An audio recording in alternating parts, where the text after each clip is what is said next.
โยสวัสดีครับกลับมาเจอกันอีกแล้วนะครับตอนนี้ก็เป็นเวลาประมาณ9 โมงกว่านะฮะนี่ก็จะเป็นวอล์กหรือจะเรียกว่า behind the scene ดีนะครั้งที่แล้วเรียกว่าอะไร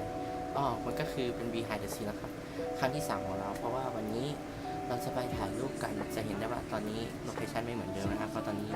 อยู่ที่บ้านที่ปทุมนะฮะก็วันนี้เราจะมีนัดเดินทางไปถ่ายรูปกันที่สยามนะฮะก็ไปดูกันว่าจะเป็นยังไงบอกตามตรงเลยนี่ก็ไม่เคยเดินทางไปถ้าหลงยังไงก็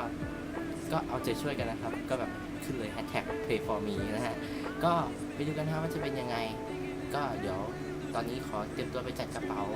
แต่งตัวให้เรียบร้อยก่อนนะฮะเราไปดูกันว่าจะเป็นยังไงนะฮะตอนนี้ก็อยู่หน้าตู้เย็นนะครับมาเตรียมตัวกินข้าวเช้ากันเป็นแบบอาหารรองท้องนะก็ดูว่าจะมีอะไรบ้างก็เนี่ยครับมีแค่นี้เขาไม่ได้จ่ายนะครับแต่ว่าเราต้องกินรองท้องไปเพราะว่าจริงๆก็นั่งแบบไม่เย็นแต่ว่าเราด้วยความตื่นเต้นเราก็อยากจะแบบเดินมาบนคลองก่อนนะฮะก็นั่นแหละครับก็เดี๋ยวเราขอเวลาเวฟสักพักหนึ่งนะฮะ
ก็ถึงสยามแล้วนะฮะตอนนี้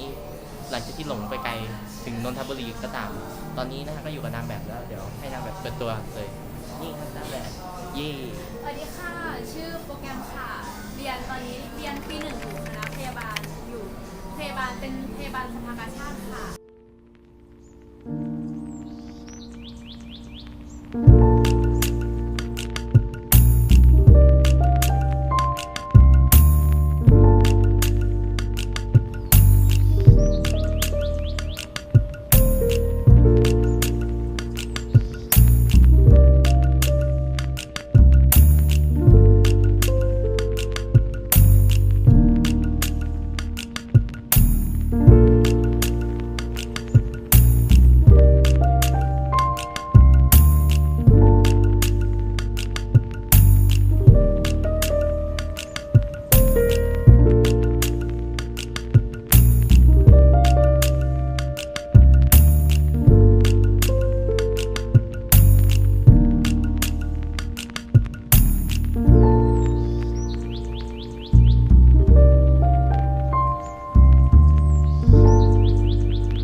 กูหมายถึงว่าเนี่ยได้ต้นเนี้ย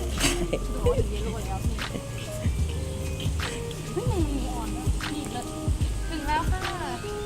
อันนี้ตั้งกล้องอยู่ปะตั้งอยู่เข้าฟรีไหมเข้าฟรีเข้าตอนนี้นะคะเราก็ถึงเยลโล่แล้วเย้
Find a love shining right where we are. Your lips,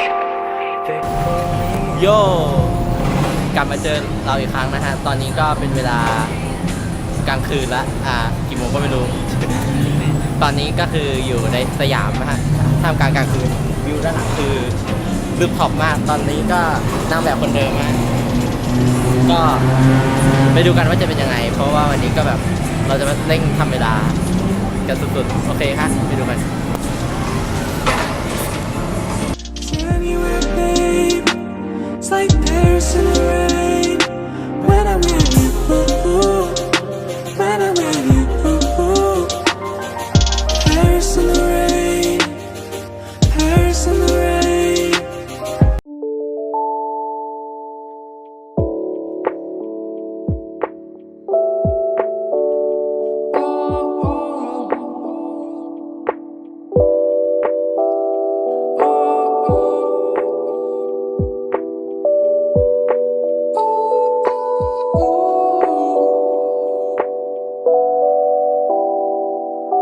Needless to say, I keep her in check. She was all bad, bad, nevertheless. Calling in quits now, baby, I'm a wreck. Crashed at my place, baby, you're a wreck. Needless to say, I keep her in check. She was all bad, bad, nevertheless. Calling in quits now, baby, I'm a wreck. Crashed at my place, baby, you're a wreck. Thinking in a bad way, losing your grip. Screaming in my face, baby, don't trip. Someone took a big L, know how that felt. Looking at you sideways.